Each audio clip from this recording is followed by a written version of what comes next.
성경 말씀 계시록 1장 8절 말씀부터 13절 말씀이 되겠습니다. 이 본문 가운데에서 9절 말씀만 봉독해 드리겠습니다.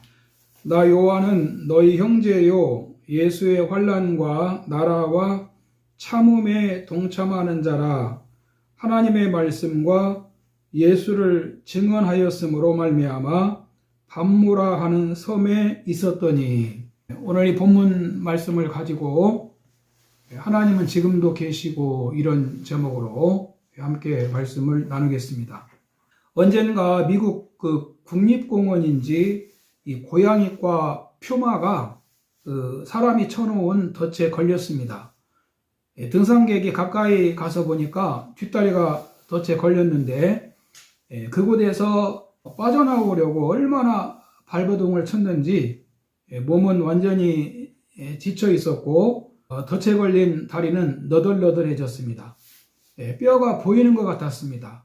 등산객이 그것을 보고 도와주려고 가까이 가니까 그런 몸을 가지고도 퓨마가 일어나서 이빨을 드러내고 펄쩍펄쩍 뛰면서 공격하려고 하는 것을 보았습니다. 그 짐승을 어떻게 해야 됩니까? 위험하니까 그냥 두어야 합니까? 그러면 덫에서 빠져나오지 못하고 거기서 다른 짐승의 먹이가 되든지 묶인 상태로 죽는 길밖에 없을 것입니다.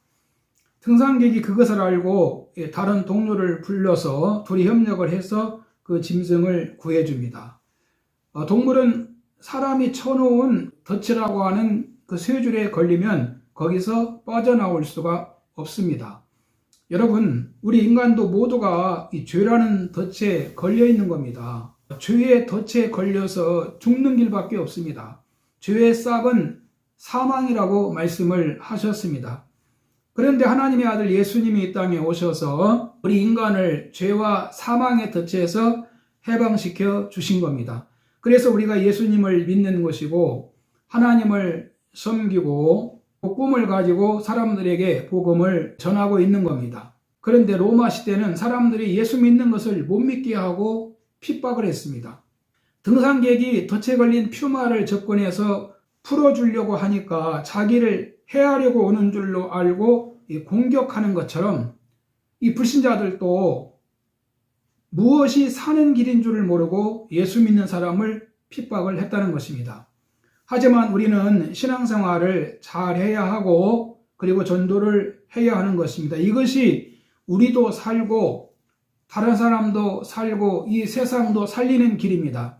예수님 외에는 구원의 길이 없습니다. 우리는 핍박을 두려워하지 말고 어려워도 정말 예수 잘 믿는 길이 사는 길인 줄 알고 분발해서 신앙생활을 해야 되는 겁니다. 요한복음 14장 6절에 보면 나는 길이요 진리요 생명이라 나로 말미암지 않고는 내 아버지께로 올 자가 없다라고 말씀을 하셨습니다. 여러분, 하나님은 처음이요 나중이시고 지금도 계시고 전에도 계시고 또 후에도 계시는 영원하신 하나님이십니다.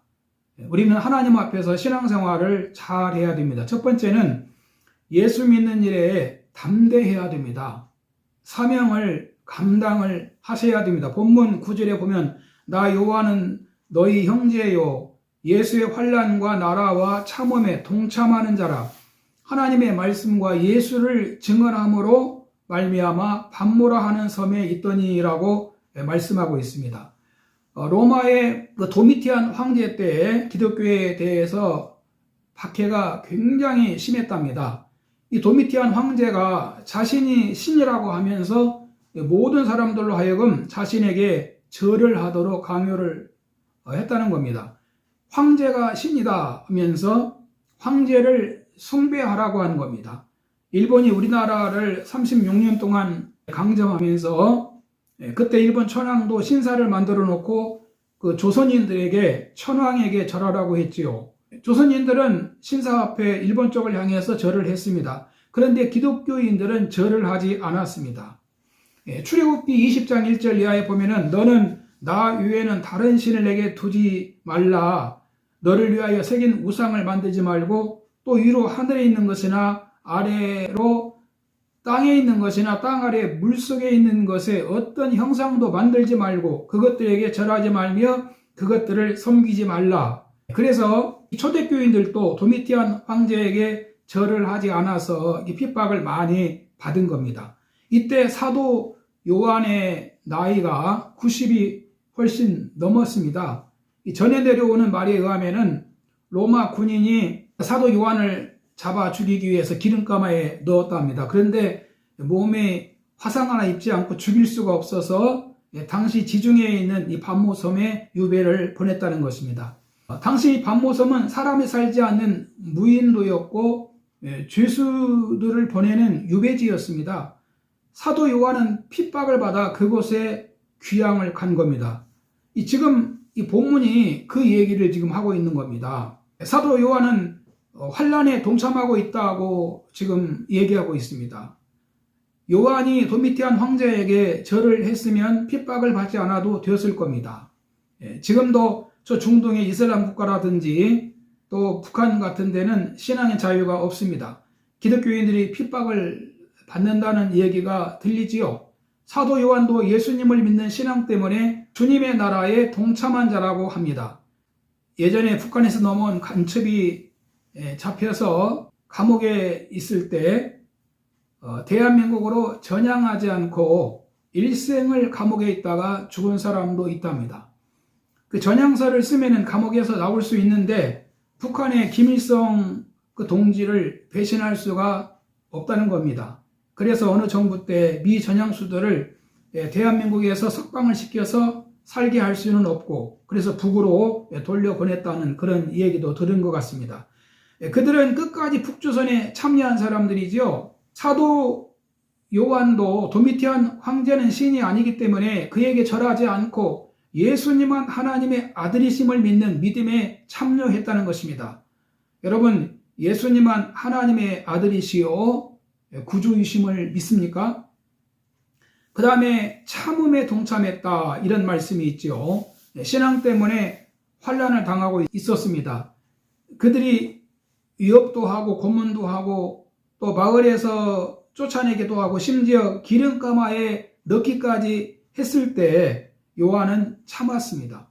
신앙생활에서 어려움이 있을 때 어떻게 해야 됩니까? 잘 참아야 됩니다. 잘 참는 길이 이기는 겁니다. 신앙생활을 편할 때는 하고 힘들고 어려울 때는 숨고 급할 때는 하고 좋을 때는 내 마음대로 주일날 놀러가고 이런 식으로 하는 것은 절대 제대로 하는 것이 아닙니다. 신앙생활은 비가 오나 눈이 오나 바람이 부나 날씨가 춥거나 덥거나 한결같아야 되는 겁니다. 여러분, 신앙생활에 힘들어도 잘 참음에 동참을 해야 됩니다. 그래야 인정을 받습니다. 사도 요한은 담대하게 신앙생활을 했습니다. 두 번째는 신앙생활을 성실히 할 때 주님이 찾아주십니다. 사도 요한은 주의 날에 예배를 드렸습니다. 하나님은 이 사도 요한을 혼자 두지 않으셨습니다. 본문 10절에 보면 주의 날에 내가 성령에 감동되어 내 뒤에서 나는 나팔소리 같은 큰 음성을 들으니 라고 말씀합니다. 요한이 pat모섬에서 주님을 만납니다. 그가 로마 황제를 두려워하지 않고 끝까지 믿음을 지킬 때 주님은 사도 요한을 잊어버리지 않으셨습니다. 사도 요한을 찾아주셨습니다. 여러분, 어려울 때 흔들리지 않고 변함없이 믿음 생활하는 사람이 신앙의 뿌리가 깊이 내리게 되고 주님을 만날 수 있게 되는 겁니다. 본문에 이 주의 날에라는 말씀이 있죠. 이 주의 날은 그 주일날을 의미합니다. 그 주일날을 왜 주의 날이라고 합니까? 이날 예수님이 부활하셨기 때문입니다. 예수님이 안식 후 첫날 이른 새벽에 부활하셨습니다. 그래서 이 날을 주의 날이라고 합니다. 주님이 부활하신 날입니다. 예수님 제자 사도 요한은 이 주일날 혼자서 하나님께 예배드리고 있었다는 겁니다. 부활 승천하신 예수님을 생각하면서 또 예수님의 그 말씀을 기억하면서 찬송을 부르면서 기도를 하고 있었을 겁니다. 그런데 그 주의 날에 요한에게 주님이 환상 중에 찾아오셨습니다. 여러분, 오늘 우리도 이 주일날이 바로 주의 날입니다. 이 주일날 교회에 와서 예배드릴 때 은혜를 받을 수 있는 겁니다. 주의 날은 부활하신 주님을 만나는 날입니다. 요한이 예수 그리스도의 계시를 받은 날이 바로 이 주의 날입니다. 이 본문 10절에 보면 하반절에 내 뒤에서 나는 나팔소리 같은 큰 음성을 들으니, 주의 날에 사도 요한이 하나님께 예배드리고 있을 때 갑자기 나팔소리 같은 큰 음성을 들었다는 겁니다. 이스라엘의 전쟁이 났다든지 새해가 되었다든지 절기가 돌아온다든지 어떤 특별한 날이 올 경우 그들은 성읍의 모든 사람들이 알아들어야 되니까 이 나팔을 불어서 알리게 했다는 겁니다. 사도 요한에게 주의 날에 예수님의 음성이 나팔소리 같이 크게 들렸다는 겁니다. 예수님의 음성이 세미하게 들렸다든지 들은 것 같기도 하고 안 들은 것 같기도 한 것이 아니고 애매모호한 것이 아니고 너무나 크게 확실하게 나팔소리 같이 크게 들렸다는 것입니다. 장엄마리만큼 큰 음성이었다는 것입니다. 요한이 주님으로부터 음성을 들었습니다. 그 음성이 무엇입니까? 본문 11절에 이르도 네가 보는 것을 두루마리에 써서 에베소, 서머나, 버가모, 두아디라, 사대, 빌라델비아, 라오디게아 등 7교회에 보내라 하시기로. 19절에도 그러므로 네가 본 것과 지금 있는 일과 장차 될 일을 기록하라. 여러분, 요한이 큰 소리가 들려서 몸을 돌이켜 보는 순간 눈이 열려서 환상을 보게 됩니다. 신앙생활을 하면서 모든 사람들이 다 체험하는 것은 아니지만 요한은 이때 하늘이 열리면서 주님의 계시를 받습니다. 요한이 환상으로 주님의 상징적인 모습을 보고, 그리고 당시 7교회의 신앙 상태도 알게 되고 또 미래의 일까지 알게 됩니다. 무엇보다도 예수님이 인간의 구원자도 되시지만은 만왕의 왕으로 악을 심판하시는 분이심을 알게 됩니다. 여러분, 계시록 6장에서 보면 인을 떼면 심판이 하나씩 나오지요. 그 인을 누가 떼시는 줄 압니까? 어린 양이신 예수님이 인을 떼시는 겁니다. 우리는 예수님을 어느 정도로 알고 있습니까? 세 번째로 금초대 사이에 계신 예수님을 보게 됩니다. 본문 12절에 보면 7 금초대를 보았다고 말씀합니다. 그리고 촛대 사이에 인자 같은 이가 발에 끌리는 옷을 입고 계신 것을 봅니다. 20절에 보면 7 촛대는 7 교회라고 말씀하고 있지요. 교회는 세상을 밝히는 촛대입니다. 교회를 금촛대라고 하셨는데 예수님이 자기 피로 세우셨기 때문에 교회는 금과 같이 귀하고 영원하기 때문에 금촛대라고 말씀하신 겁니다. 계시록 2장 1절에 보면은 예수님이 금촛대 사이에 거니신다라고 말씀하고 있습니다. 세상에 여러분 이 금촛대 같은 교회가 없다면은 어떻게 되겠습니까? 세상은 말 그대로 암실이 될 겁니다. 김구 선생님이 세상에 경찰서 10개 세우는 것보다 교회 하나 세우는 것이 낫다는 말을 했답니다. 저는 교회를 그렇게 비교해서도 안 되고 경찰서가 아무리 많아도 교회가 없으면 세상은 암실이 될 거라는 겁니다. 주님을 진짜 믿는 성도들만이 하나님의 빛을 세상에 비추는 등대가 될 수 있습니다. 예수님이 이 땅에 사람들에게 구원의 참 빛을 비추는 이 교회를 세워주셨습니다. 여러분, 이 7교회는 모든 교회의 대표를 말합니다. 우리 교회도 이 7교회 중에 속해 있는 겁니다. 에베소 교회 같은 모습도 있고 서머나, 버가모, 두아디라, 사대, 빌라델비아, 또 라오디게아 교회 같은 그런 모습이 우리 교회에도 있습니다. 그리고 이는 공동체 교회만을 의미하지 않고 예수 믿는 우리 개개인을 의미하기도 합니다. 우리 개개인도 이 금촛대 같은 존재라는 겁니다. 세상에 빛을 비춰야 될 존재입니다. 그런데 중요한 것은 인자 같은 이가 촛대 사이에 거닐고 계시다는 겁니다. 여러분, 이 말씀은 바로 주님이 이 교회를 살피고 계신다는 것을 우리에게 말씀하고 있습니다. 교회를 살피고 계십니다. 우리가 예배드리고 있는 모습도 살피고 계시고, 그래서 우리 신앙의 불이 꺼지지 않도록 그 제사장이 그 등대에 기름을 채워서 불을 밝히는 것과 같이 그 일을 예수님이 하시고, 또 연기가 나거나 불똥이 생기면은 그 등잔 정리도 이렇게 해주시고 필요한 것을 채워주시는 그런 일을 하신다는 겁니다. 그래서 우리가 신앙생활을 잘해야 됩니다. 하나님은 사도 요한을 금촛대로 아주 귀하게 그 시대에 사용하셨습니다. 우리도 하나님이 아끼시고 하나님이 기뻐하시는 금촛대가 되기를 바랍니다. 이뿐만이 아니고 여러분 주님께 거슬리면 안 됩니다. 그 촛대 역할을 하지 않고 있으면 어떻게 되겠습니까? 교회에서도 금촛대가 되지 못하고 세상에서도 촛대가 안 되고 주님의 빛을 비치는 촛대가 안 된다면 여러분 어떻게 됩니까?